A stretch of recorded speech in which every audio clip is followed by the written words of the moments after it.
All right, thanks for joining the Study New York webinar today. International Credential Roundtable Basic Considerations. We are Study New York. My name is James Schaefer. I'll be moderating and asking the questions to our esteemed panel.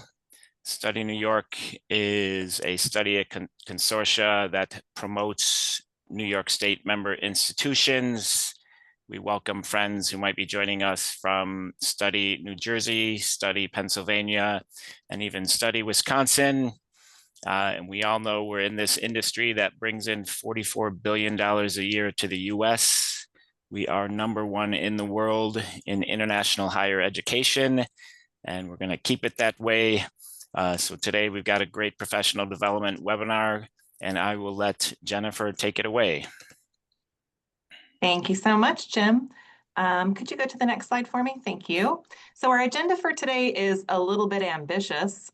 So forgive us if we're going to be kind of, I think, zooming through parts of this, but we're going to talk a little bit today about internal evaluations versus external evaluations and what is best for your institution. We're going to talk a little bit about some very basic concepts of credential review. Even if your institution has external evaluations and you don't review transcripts internally, it's always a good idea to have some idea what you're looking at. So we'll talk about some very basic concepts. We'll talk about the most important thing I think here today is resources that you can use when you're evaluating applications and international credentials. Where do you go to find the information? It's changing all the time. There is no way to know all of it. None of us are experts on every single education system across the world. So how can you find the information that you need when you need it? And then finally, we will touch lightly on some fraud detection. Whose responsibility is it to find fraudulent documents? And maybe what are some hallmarks of things that you should look for when you are reviewing international applications? So very ambitious. We're going to do our best to get through this in an hour and give you all some time for questions as well. Thank you very much. And we'll do some quick introductions as well. Again, thank you so much for joining us today. My name is Jennifer Kenyon. I'm the Executive Director of Global Engagement here at SUNY Geneseo. I'm also the Chair of Study New York, and I'm joined by two of my colleagues from Study New York, Cynthia and Freddy. I'm going to let you introduce yourselves as well. Maybe Cynthia first. Thank you, Jennifer. Hi, everyone. Thank you for joining us this morning. My name is Cynthia. I'm from University of Buffalo. So I'm the International Enrollment Manager. So our office does review application for the undergraduate admissions. So I just want to give you a general idea how our office operates in terms of credential evaluations. Look forward to the more discussions and give you some concept and idea how we work in our office. Thank you.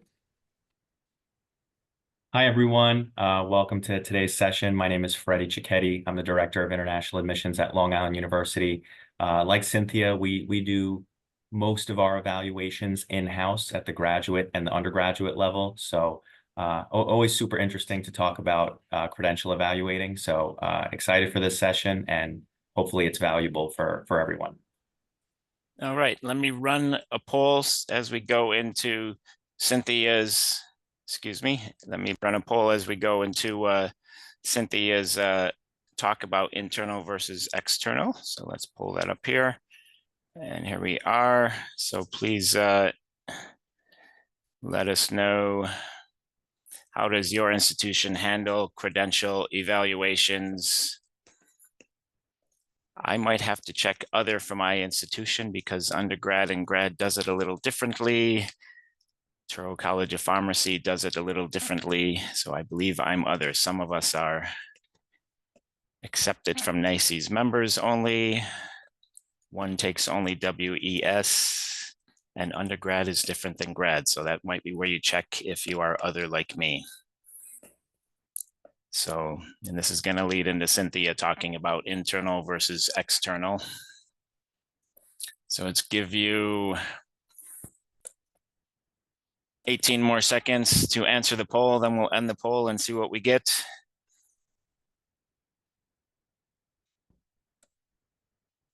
We are having a lot of discussions internally ourselves at my university about authentication of documents by like the USEF Center in Nepal, and authentication at other Education US sites, and when that maybe can replace an original transcript. All right, so 5 seconds left. Let's end the poll. And there we go. All right, thank you. Let's see what results we have here. We have 4 out of 20 evaluate in-house, 7 use external with NACCES members, and 9 are other. All right, here's the results sharing. So we don't have anyone that says they do external services, accepting both from either NACCES members or AICE members. Interesting. No one said that they use external services that are not a part of either NACCES or ICE. Almost half of us are other, a hybrid mix of different departments doing different things with credential evaluations. All right, so let me reshare, and we will be off with Cynthia on internal versus external. Thank you, Jim. I think the poll really does present how each institution do evaluation differently. And it is also regards to our size of the institution, how we review undergrad or graduate credentials. So here we're going to start talking about the pros and cons with internal evaluations. What is right for your institutions? While we were preparing for this panels, there's a lot of discussions. It's what best and how procedures and the policy work at each of our school. So before we start, Jennifer, I think Freddy, we're gonna kind of talk about how it works at your campus or in your office. Jennifer, would you like to take the lead on that? Sure thing. So at Geneseo, we currently do only internal evaluations. And that has actually been the case at both of the institutions that I have been at. The staff is trained, the staff reviews applications and transcripts internally. We are currently looking at potentially changing to doing some external evaluations, probably only for transfer students at Geneseo, to get some help with those transfer evaluations, because we're finding that that has become a real challenge for us to articulate international credits from universities overseas. So currently all internal, but we're exploring some possible alternatives. And Freddy? Hey, Cynthia. Yeah, so at Long Island University, we review all of the transcripts in-house generally. I'd say about 85 to 90% of our transcripts are evaluated by an LIU international admissions team member. We do have specific programs that go through a centralized application system, and they're reviewed by a faculty committee. So if it is faculty committee based, in those instances, we generally require a NACCES evaluation. It depends on the year and who's part of that faculty committee and how flexible they are. So we do have different structures, but for undergraduate and graduate, generally we do our best to evaluate every transcript that comes to us. But we do reserve the right to request a NACCES evaluation depending on how old the credential is, or if there is a suspicion of fraud or otherwise, we will request a NACCES evaluation. Thank you. And thank you for sharing that. And I think that's also very similar at how we process applications at UB. In the undergraduate level, we are very focused on internal evaluations based on the knowledge and also different tools that we use in our office. But of course, in the graduate level, it would be a little bit more complicated because it's go by the faculty committees and also different faculty evaluation. But I would have to say that our university also reserve the right to ask for any external evaluations. Depends on where the country is coming from, or something that may be an older transcript, because we have seen that generation change, transcript, how the format change and how the grading change and all the fun stuff. So if we can move on to the next slide, this kind of give a very broad overview. What is the benefit of it? If you can share in the chat how your institution evaluate transcript, kind of give our audience, our panelists or audience an idea how it works at your university. That would be very helpful. If you require any external evaluation, WES, ECE, again, I think every school does it differently. And I think, Jim, we also did the poll on this as well. So we had a background on where our audience experiences currently. Thank you. And we'll move on to the next slide. So one thing that we have find that doing internal evaluation is definitely faster. It does give us the flexibility to review the application in a timely manner, especially in this international higher ed environment. This time, students do want to have admission decisions earlier than later. That will allow them to review their options and also commit to the university. And we have find that it really does help with enrollment management in terms of rolling a student. It is less costly because at these days, getting an evaluation, it costs easily 200 plus or more, depends on what of service that they're trying to use, or if they're doing a course by course evaluation as a third party. One of the things that when we find out internal evaluation is it does require a lot of staff training. It could be very extensive and it does require experience, right? We generally know how the transcript looks like, or different countries might have different system, but it is very important for our staff to be expert in that area, but it does cost experience. And one thing about internal evaluation is it could be various. Each school, each evaluator might review it differently. So it is important to have a procedure or policy in the office, but it does have a lot more room for errors. So we have find that consistency is important, especially when we're reviewing applications, and making sure that our evaluators have the same standard. So the policy and procedures are important. So this is what we find in terms of internal evaluations. And we can move on to the next slide. One great things about external evaluations is it's very standardized. So it really does help us to determine whether the academic is admissible for our university, or if they qualify what we're looking for. One other thing is that it may be a barriers for our student because it takes a lot of time to expense. We have found that in the recent years, it does take less time for the evaluate third party to send us back the report, but it does get a lot more barriers because the student have a higher cost in terms of application, in additional to the cost of their submitting an application, task score, etc., preparing different exam. Usually student, when they ask, do we require external evaluation? Once we say yes, then they might be hesitant to do so because of the cost. One perks for our office is that it's less staff training required. So it's really helpful for us, and also help us determine what is good and what not. What we have find that is having external evaluation does help us, especially in the graduate unit, because sometimes the transcript could get very complicated, and at times I remember recently we have some transcript was from 30 years ago. So it is different, and the third-party evaluation does help us a lot, and they can do some more research in additional to what we can do in our space. And I'm gonna pass this to Jennifer. All right. So next we're going to talk about some basic concepts, both about how to get started in credential evaluations, and maybe what we do internally when we're looking at these international transcripts. Can we go to the next slide?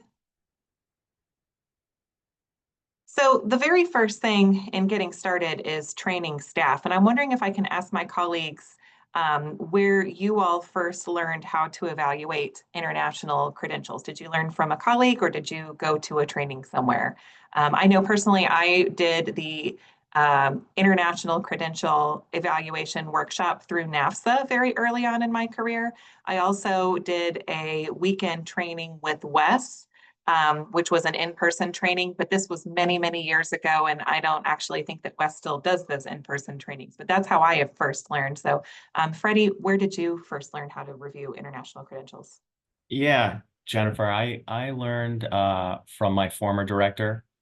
So we essentially did a crash course on credential evaluation for a few days, and we used AACRAO and we used NCAA International Evaluation Guide. So just kind of thinking of evaluations as a proof, does the credential equate to the diploma or a bachelor's degree, and then what's the GPA conversion? So kind of proving in some fashion through taking notes and reviewing those different resources, how to complete credential evaluations. Thank you. How about you, Cynthia? I also learned my evaluation from my peers, my director at the time, but also one of the things is having the West training and also the AACRAO Edge, very helpful to understand each different system and curriculum. And in addition to it, I think being on the road recruiting, it does help to understand the local system and the national curriculum. So it does really helps when it's aligned together. And as you see the transcript more often, you're like, okay, this is the school that I recruit. And one of the things that I have find that is learning from the school counselor about their portfolio and how to review the transcript. Because one thing is about the whole curriculum, and then each school maybe evaluate the student differently. So I always find that it's a puzzle, and learning it from scratch, from 101 to 201 and more. It's endless of learning. Calling it a puzzle is so accurate. I always thought it was detective work. I sit down and I try and figure out what is it that I'm looking at. And it was always a little bit of a kind of a fun exploration. But I also love your point about when you travel, it's really helpful to have an idea what the education system looks like in the place that you're going to. I used to remember early on in my career printing out all the pages from AACRAO Edge about whatever country I was going to, because, inevitably a student or their parent is going to sit down in your table and say, oh, well, we just completed XYZ credential that you've never heard of before. How is that going to articulate into your college? And it's really helpful to have some information there to be able to say, oh yeah, we would accept that, or oh, you're going to need a few more years of this or that before you should apply. So beyond that staff training, it's really important to know what you're looking at, of course, but we also think it's very important that you establish consistent processes in your office. At my previous institution, we actually had a note from our accreditor during our evaluation that they found that there was inconsistencies in international credential evaluation. And so I was tasked at that institution with coming up with a consistent policy of how we would evaluate each application. We used the same Google Excel spreadsheet that would calculate the GPAs for us. We attached that to every applicant so that you could see how that evaluation was conducted and how we came to the GPA that we had. That also was really useful with our graduate school because I knew we had graduate faculty who would come back and say, no, the transcript says the student has a 3.5. Why did you write on here that the student has a 3.7? Well, because we've done some, articulation there with those grades based on what AACRAO recommended or based on what Wes recommended. So, it's also important to determine what your standard resources that you're going to use. We are also an AACRAO Edge school at Geneseo. I find AACRAO Edge to be really, really, really useful. I've used them for most of my career, actually, and especially when you come across those countries that you've never had an applicant from before, it's really helpful to be able to read some background on their education system, to have a conversion chart for the grades. I find AACRAO Edge to be a really useful resource. We're going to talk about some more resources a little bit later in the presentation.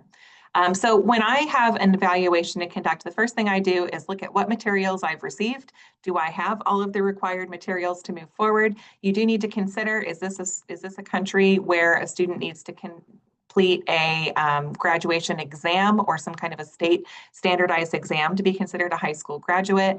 That's usually one of those things I think that very new credential evaluators have to learn, is that just because you have a transcript does not necessarily mean that that student is ready to be evaluated. If you don't have, let's say, their AEC exams, or if they don't have their UK A levels or AS levels completed, these are things that you might have to go back and ask for. So review what materials you've had and make sure that lines up with the country that the student is coming from. What is that education system that you're looking at, and what is required for a student to be considered, graduated from their high school from that country, or what are the names of the credentials that are coming out of that country? And then what sort of a system is it? Is it a credit-based system, a marks-based system? Are they on a semester or a quarter system, which can also impact your transfer credits that you're bringing in? Finally, we want to look at, do the materials look legitimate, right? How did you receive those materials? Do they come directly to the institution from the overseas institution? Did the student scan it in for you? Are there things that maybe strike you as looking a little bit off that you want to investigate a little bit more? So these are all important things to, I think, get a broad overview of before you even get started trying to calculate a GPA. Next slide. And so we really don't have time today to learn the deep ins and outs of credential review and how you actually convert a GPA, but I gave just a couple of examples here. Two that I think you'll see frequently are going to be marks-based credits versus a credit-based education system. So the US is a credit-based system. 1 credit equals 1 contact hour. And so those are always going to be measured in either credits or units. You'll see a similar system from the US, from ECTS in Europe, Japan, South Korea, Mexico, Taiwan, Thailand, the UAE. All of these are going to show a grade and a credit. That credit is generally equated to a contact hour. And so you have a basic concept of what you're looking at and how much time the student spent in school. We're operating on the assumption that a student in the US would earn 30 credits in 1 academic year or 15 credits in the semester.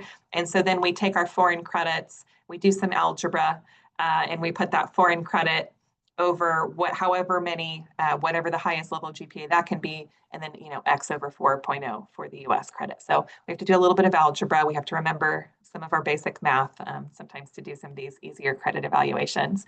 For a marks-based system, that's going to be your Francophone countries, also India, Bangladesh, Pakistan. This is even more math. So you have to take your maximum number of marks divided by or multiplied by your conversion factor and to get your US credits. We'll do a little example here in a minute. Again, it's a little bit much for the time frame that we have here today to get into super deep credit GPA calculations, but these are just a couple frequent examples that I think that you'll come across. Next slide. So for a marks or merit-based student, you may have something like the student obtained 30 marks out of a maximum of 50. So then you have to do a conversion factor by dividing 30 by 50 to get 0.6 as your conversion factor. Then you multiply that by the grade the student got to correlate that to your grade scale. I don't have all of the grade scales listed here for you, but an example is in France, it's typically out of 20.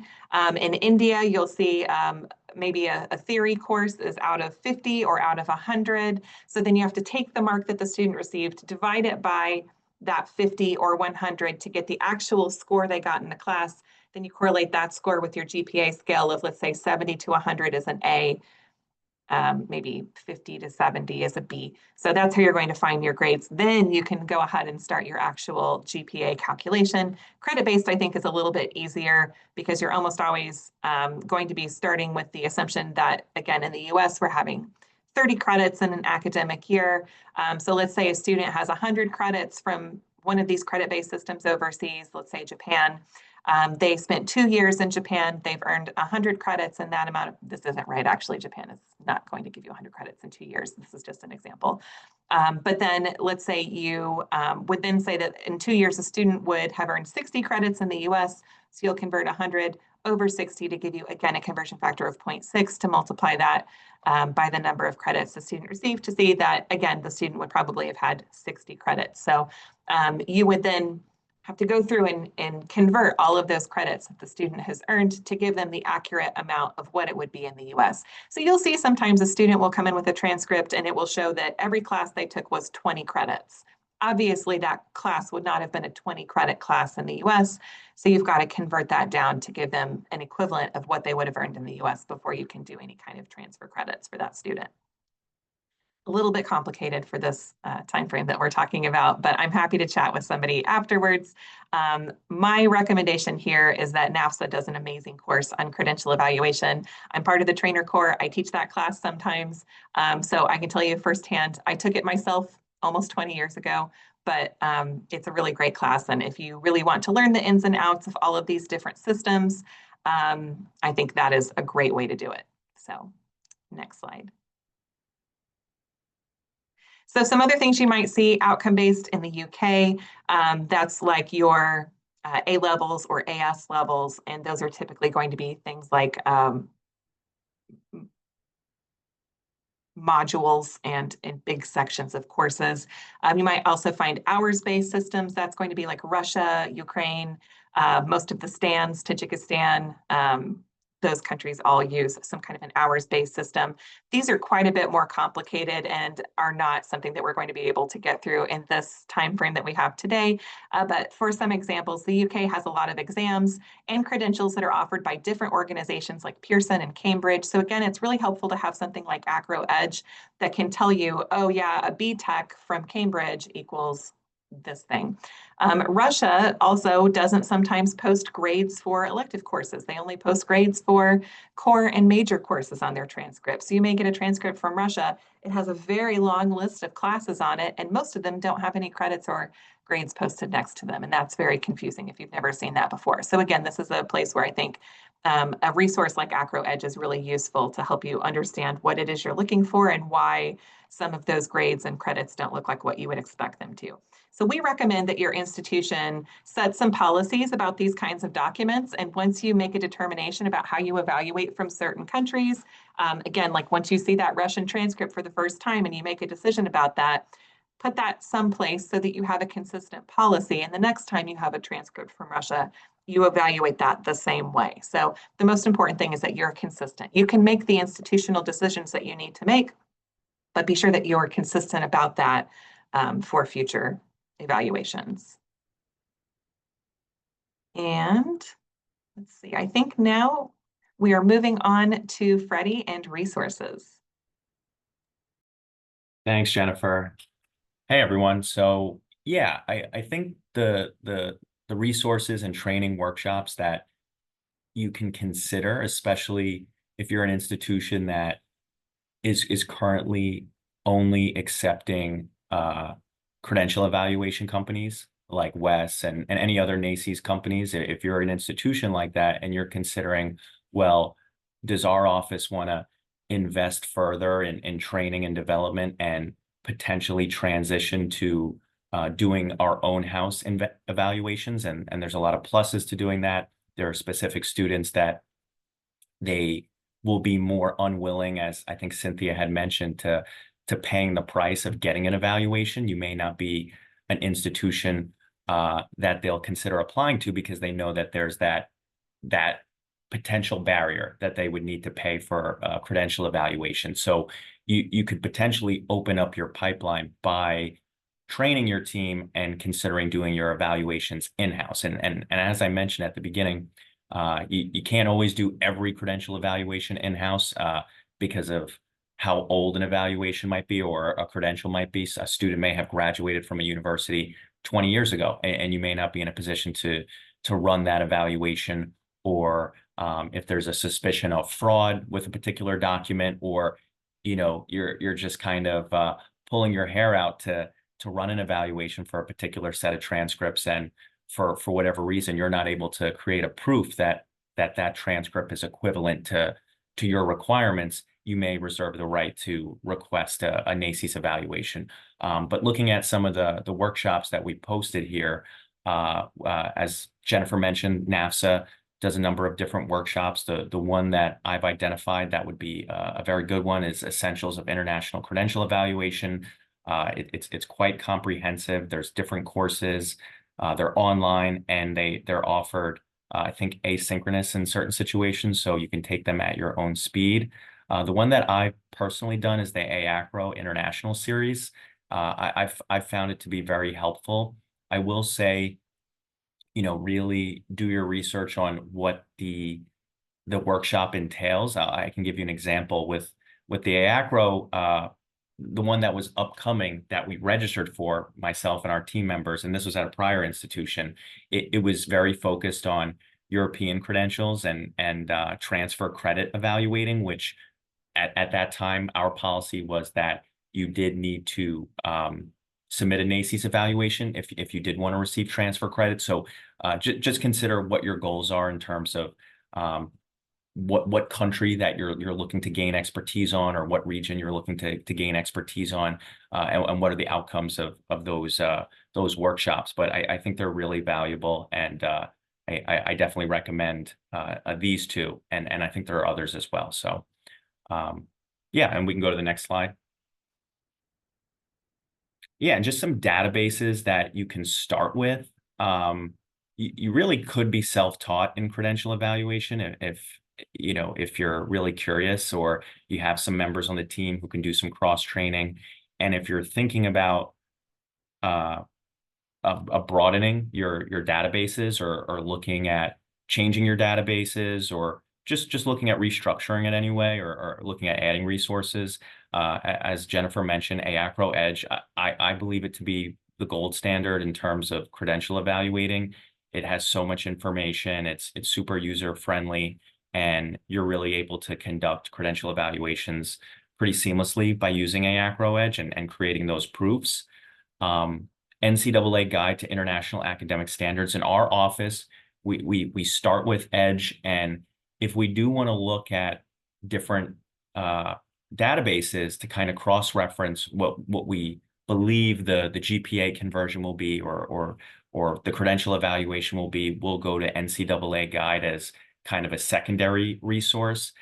It's comprehensive as well, and I think it's a great book and resource for verifying what you think to know the credential evaluation to be with AACRAO Edge. So we use them to cross-reference particular countries or situations. If anyone's familiar with different NACES evaluations, you'll know that if you receive a GPA in a WES, which is one NACES company, versus SpanTran, which is a different NACES company, in most cases, you will see the credential be the same in terms of that degree is equivalent to a bachelor's degree, for example, but you'll definitely see differences in the GPA. So, creating kind of some institutional infrastructure in terms of what, for countries where you're receiving a lot of applications, whether it's India or Pakistan or Nigeria, having some best practices in your office in terms of, we're using this GPA scale, not this GPA scale. So there's some continuity, I think, is something that you can incorporate. And then again, with your team, definitely have some room for error, because again, with those NACES companies, you'll know that there'll be different outcomes in terms of the GPA and how they evaluate GPAs. And some evaluation companies incorporate backlogs and failed classes into the GPA, or other evaluation companies do it differently. So there's some flexibility. And again, with this slide, what I'm articulating is that you use different resources for sure to kind of cross-reference what you're doing. Scalaro is a really interesting one. Per their website, they have 300,000 international students per month using it, which is really interesting. It has a lot of information on GPA calculator. That's what I find it to be useful for. So if it can be of use to you, I certainly recommend Scalaro. And on my screen, even right now, I have all three of these databases always active. So these are my top databases that I would recommend that you look at. And I'll go to the next slide. Yeah, and then looking at NACES members, if you are thinking about utilizing a credential evaluation company, we work with IEE rather, and it's pretty neat because it does give students a discount that if they are looking for a NACES company, it's listed on our website, and we have a unique landing page with that company. So students are getting the right kind of evaluation with that company, and operationally, the evaluation will come right to our university pretty seamlessly. So if you don't have a preferred NACCES company, it's something that you can consider. It certainly has pros to having a preferred NACCES company. And again, what's nice is you may be able to get a discount with that company in return for referencing all of these students to utilize that company. And I'll go to the next slide. And just to talk a little bit about fraud and why international admissions documents assessing fraud is so challenging is that there's many reasons. So many education systems, sophisticated forgeries are on the rise, especially with artificial intelligence. There are third parties that are involved in creating some of this fraud. Pressure to meet enrollment goals. I always find that's one of the biggest challenges is that you're conducting a credential evaluation and things seem funny or strange, or you want to provide the credential evaluation, but at the same time you feel that there is a potential for fraud. So it's always good to keep that top of mind and bring this conversation up with your team members so that they're comfortable in assessing fraud and flagging it for leadership, and then having a protocol of how you might deal with a fraudulent document. And I'll go to the next slide. So what to look out for, inconsistent formatting or suspicious fonts or logos, missing stamps or seals from the school is something that we certainly look at. We'll look at the name, the birthday, make sure we're following best practices to say that the passport is matching with what's on the credential. So we do require students to submit passports. There can be cases where students don't submit a passport because they're in the process of getting a new passport, but we generally encourage students to submit the passport at the time of application.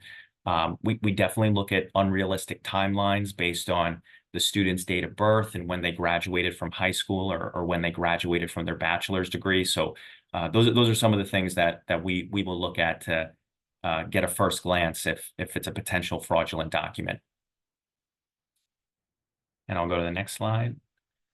And then what I put together here on this slide is how we would vet credential fraud and what type of activities we would do to verify if it's potentially a fraudulent document.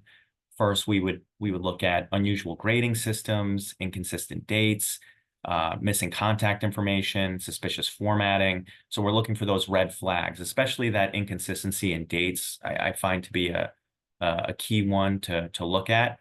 From there, we would look at the school accreditation. So we would look at just some Googling and seeing what we could find about that particular high school or college, or if there's a ministry that we can contact or a database. We do have a database for a number of countries, including India, where we can get an assessment on the accreditation of that particular college if we're looking at their bachelor's degrees. So we do want to verify their transcript, and then we would also look to verify their English proficiency testing scores. So whether it's IELTS, Duolingo, or PTE, in a lot of cases, students at the time of application will submit that unofficially. So we'll check on those websites and see, just as a check, is that English testing valid? Is it something that we can verify on the TOEFL website or on the IELTS website?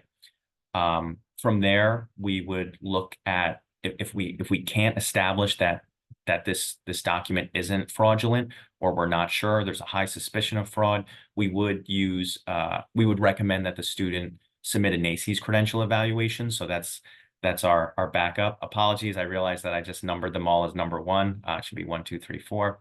And then finally, if we do determine that a document is fraudulent, in addition, if we have a high suspicion that it's fraudulent, not only do we want to contact the student and recommend that they submit a NACCES credential evaluation, we want to escalate it to a senior staff member and have an operational process that there's notes on this, what we've done to determine that it's potentially fraudulent, so that all admissions team members are aware that this is a case where we requested an evaluation because we believe that there's fraud. So there's consistency and that the student doesn't get an admissions decision until we can determine that it's not fraudulent. And I think maybe I have one more slide. Yeah, and I think my sentiments just overall on fraud prevention is that it's very difficult with advanced forgery and AI, and staying ahead of it requires training and monitoring and close collaboration with evaluators and regulators, and thinking about the regions where you are experiencing fraud, whether it be fraud caught at I-20 issuance or fraud caught in the admissions assessment, or cases where students arrive at your institution and they skip transfer and they had no plans of enrolling at your university. Just thinking big picture, what are some of those regions, and how can you, integrate some more resources for your team to identify fraud?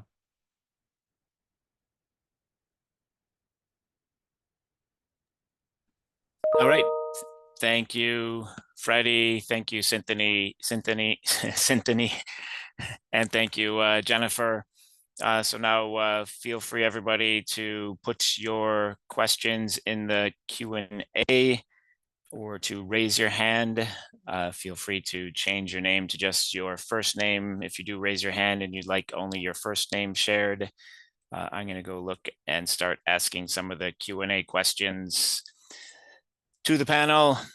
And I guess the panel, you can each raise your hand if you think you can answer this. From anonymous attendee, I've been away from credential evaluation for a few years. I have the basics and did it for many years, but I'm looking for a refresher course. Do you know of any refresher courses?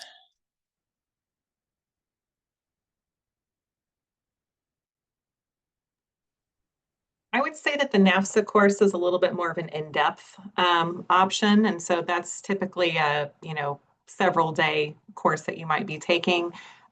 So that might not be as great if you've already had some exposure to credential evaluation.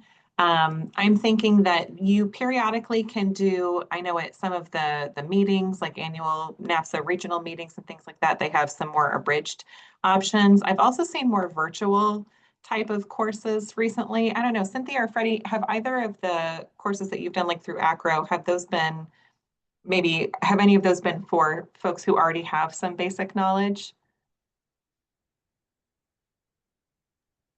I can't recall, but I think it's various. Also depends if particular education system has changed recent years. They tend to do like an update or refresh. I think that's kind of also depends if you're looking at free webinar or virtual. Some of them might come with like a cost, whether it is from $200 to $600 per sessions, different modules. So it really depends on what we are looking for. That's kind of how I understand it in terms of AACRAOs. Yeah. Great. All right. And Freddie, anything to add?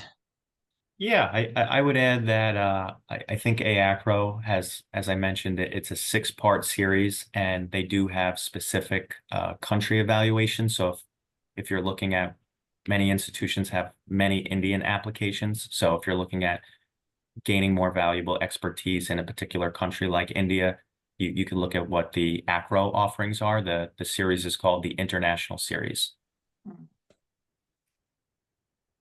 Okay. And I know you were writing the answer about costs, but can someone just mention about the costs that are available, whether they're doing whichever, the AACRAO database or any other databases? What are the costs involved for those? AACRAO database it depends how many users you have, but I think if you have 10 users or under 10 users, it's about $800 for the year, which we think is a very good value to have that resource. For NCAA, it's a free resource online, so you can download that catalog. So all in $850 for those two resources. Scalaro, they do have many free resources, but they also have paid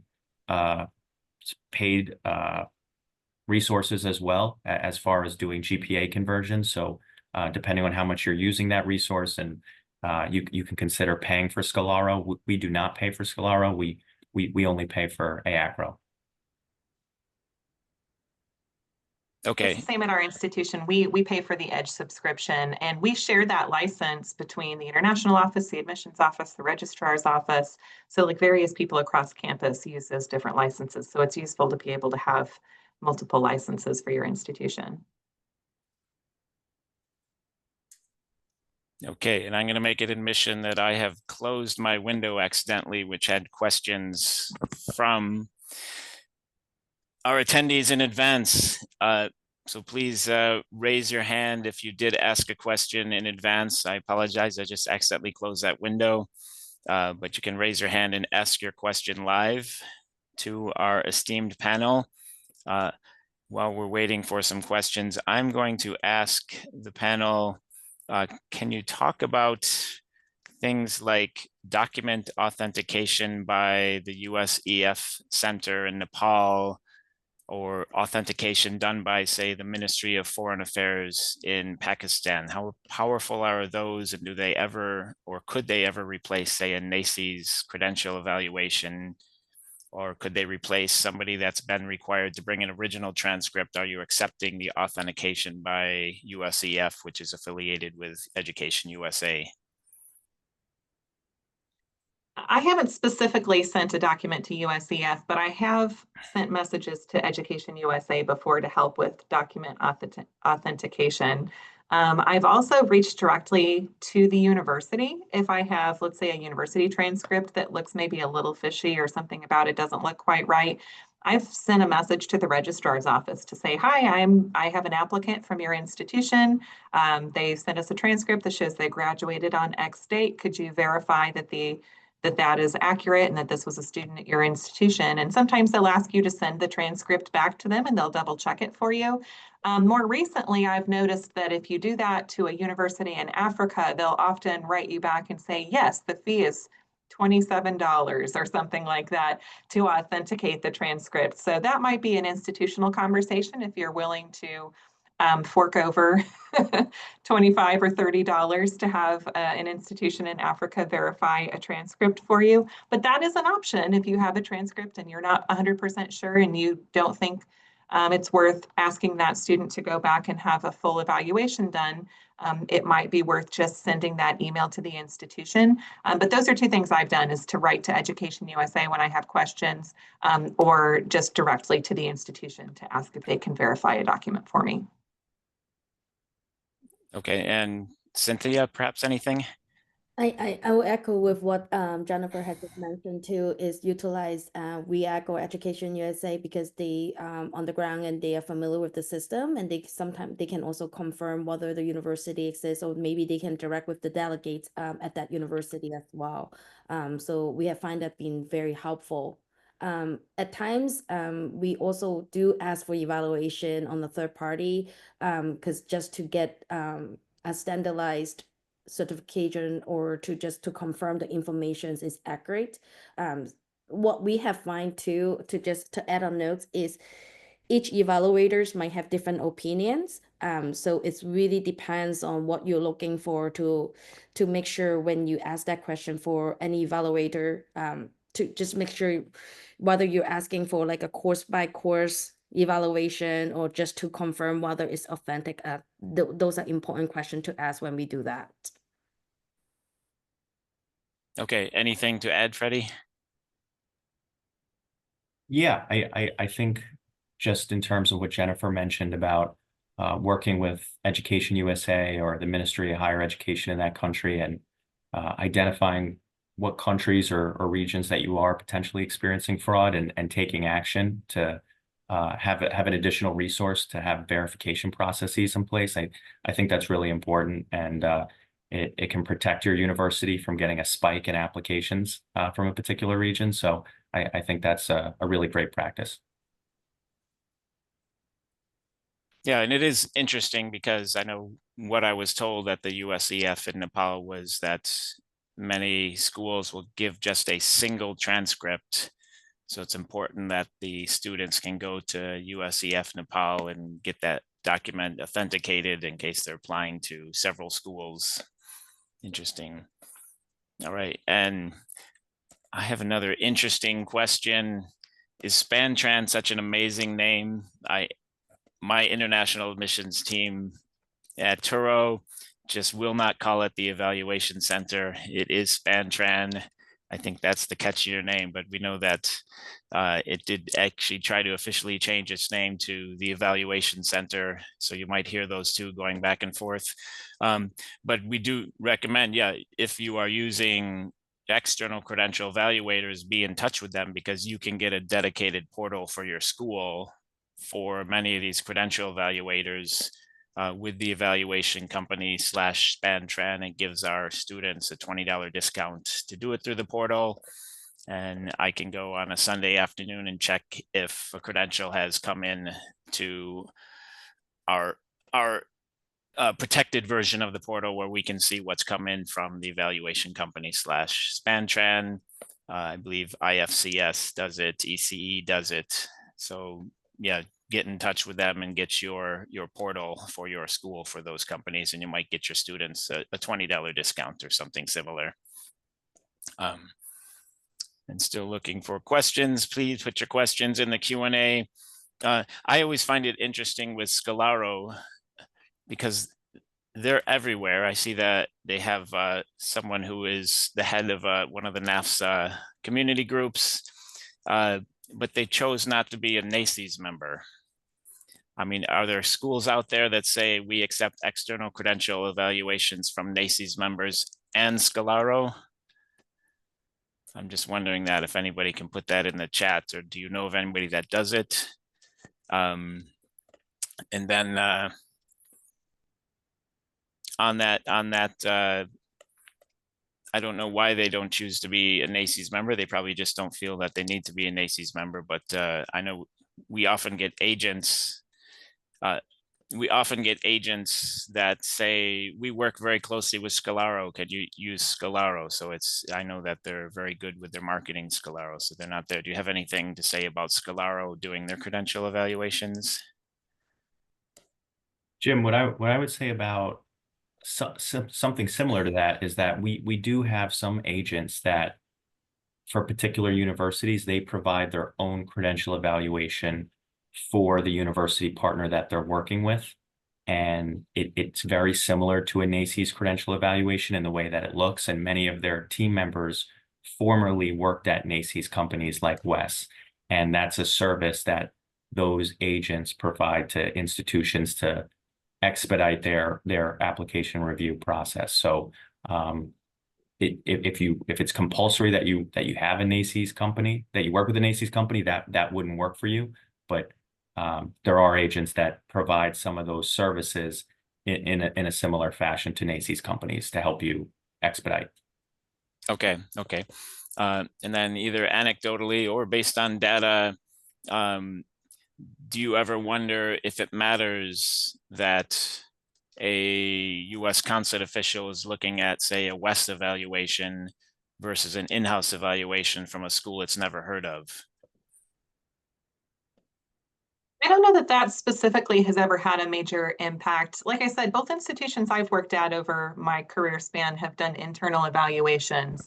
And so students have never come back to me and said, oh, they didn't approve my visa because they said I didn't have a WES. I have had students come back and say, oh, they wanted to see a GRE score, or they wanted to see my standardized tests, or they had questions about our funding.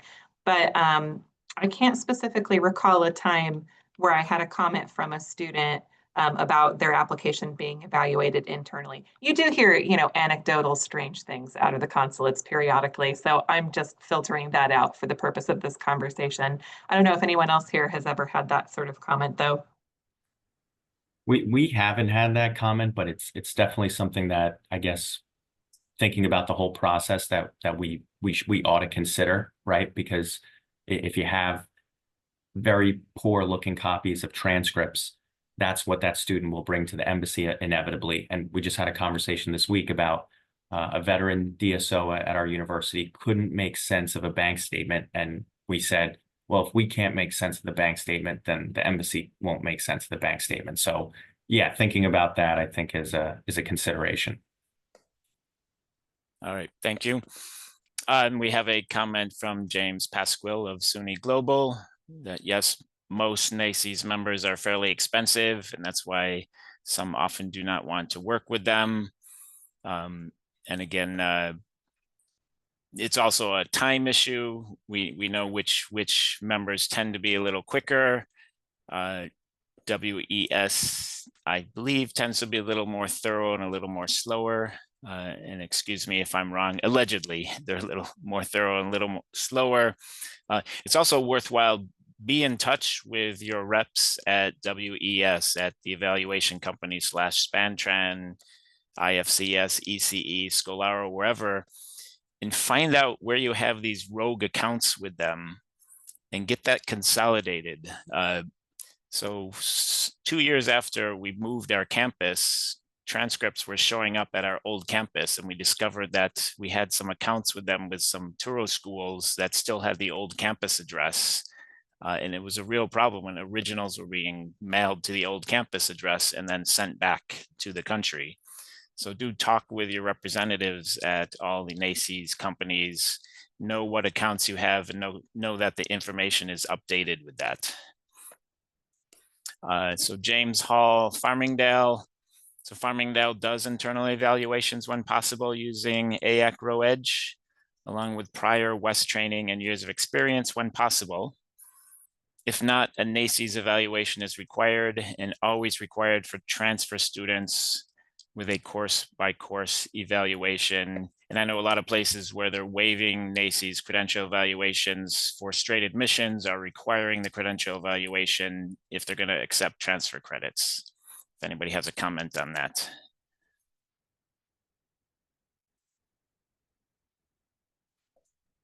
I think I mentioned that's something that we're considering too, because we have had some delays, and it's challenging to articulate foreign credits for transfer credit. And so we have started looking into potentially requiring a course-by-course evaluation. That's been done in-house up until now, but it's time consuming, and we're a very, very small office. And it's, if you start getting a lot of transfer applications, maybe your 1 or 2 staff members who are evaluating international transcripts just can't keep up with it. So at that point, maybe it is worth going out for an external course-by-course evaluation for those transfer students. Okay. All right. Yeah, and I also know, well, does anybody else have a comment on that? Very good. All right. Oh, I've got 3 questions just popped up. Let's go grab them.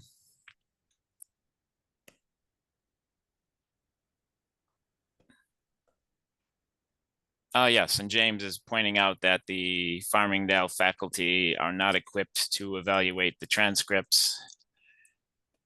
That actually is a good point. Some probably try to do the evaluations for you, as Jennifer was saying, and tell you, oh, it's a 3.5 when she knows it's a different one. Oh, I had an interesting question where a student in Bangladesh had an extremely difficult bachelor's degree where it was like a Bachelor of Medicine / Bachelor of Surgery. Mm. It was the kind of place where 4 or 5 or 6 of your classes, you're going to fail on the first try. You're going to retake it. You're going to pass it. And I spoke to one of our experts at Touro, and he said, yeah, some NACES companies will drop those zeros for the failed courses and some will not. Do you have any comments on seeing a transcript like that and what you do with that 0 on those failed courses when they took it and passed it on the second try? Yeah, Jim, what I would say about those cases, because we get a lot of students with medical professional degrees at LIU that have a medical degree in India or Bangladesh, and they're coming to LIU for public health, and their plan is to get licensed as a physician in the United States.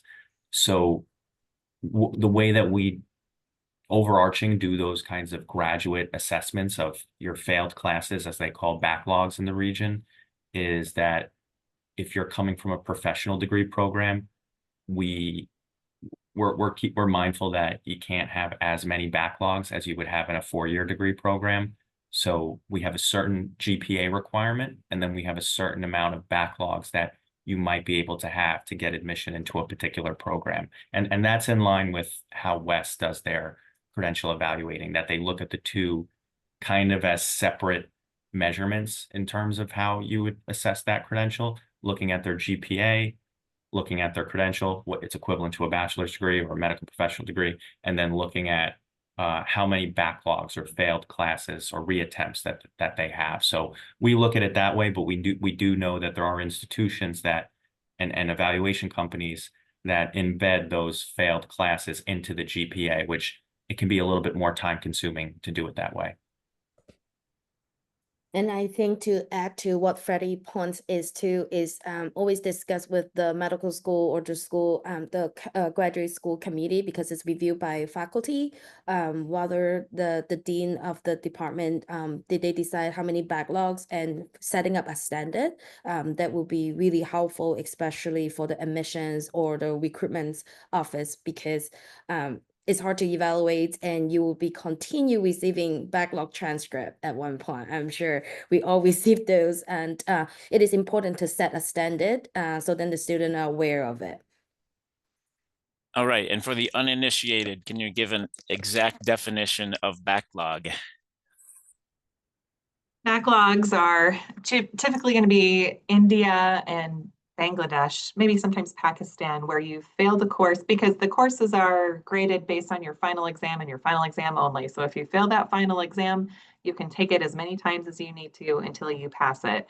So you could see a student has failed one particular class, sometimes multiple times before they eventually pass it. And if they eventually pass it, then they can move on and go on to the rest of their program. So you might see, I mean, it's a little tricky the first time you see it, because the student may have multiple supplemental transcripts with the retakes of that course. I would recommend, if you ever have the opportunity, talk to the consular officers about what they recommend as a reasonable level of backlogs. At some point many years ago, one of my colleagues had an opportunity to talk to one of the consulates in India, and she was talking to the visa officer, and they recommended looking for 8 backlogs or fewer. Now that was years ago. They may have a different policy on it now. And it also, I think you should also keep in mind what sort of degree it is. Like Cynthia and Freddy are saying, if that's a medical degree, that student may be more likely to have some backlogs than like a Bachelor of Commerce or something like that, which really shouldn't probably have lots and lots and lots of backlogs. But yeah, it's just the concept that a student can take a course as many times, will take their exam as many times as they need to pass that course and to go on and get their degree. All right, very good. Freddy, any last words? In our office, and we took this from someone, but we say credential evaluating is an art, not a science. So hopefully that's helpful. All right, and Cynthia? I think is utilize the community. Because we all have different experts in the house in study New York. Always check with your colleague in other institution, because they might have different experience in terms of evaluating, and each school might have different policy, but definitely our colleagues, our friends in the higher ed are very helpful when we review it, because some school might be receiving a lot of transcript from particular country than the others. So I think we are all resource for each other, other than what resource that is already offering outside of our field. All right, and Jennifer? I agree with Cynthia 100%. It's great to have a network of evaluator friends that you can call on whenever you get that credential that just makes no sense at all to you. But my word of advice is, put on your investigator hat, and hopefully you enjoy doing this kind of work, because it is something that is challenging and ever evolving, but sometimes I think that makes it interesting. My other piece of advice is to set institutional policies. And once your policies are set, be consistent with them, and that will make your life much easier. All right, thank you, experts. This is Study New York International Credential Evaluation Webinar, Summer 2025. We will see you in the fall at our next professional development webinar, and have a great day.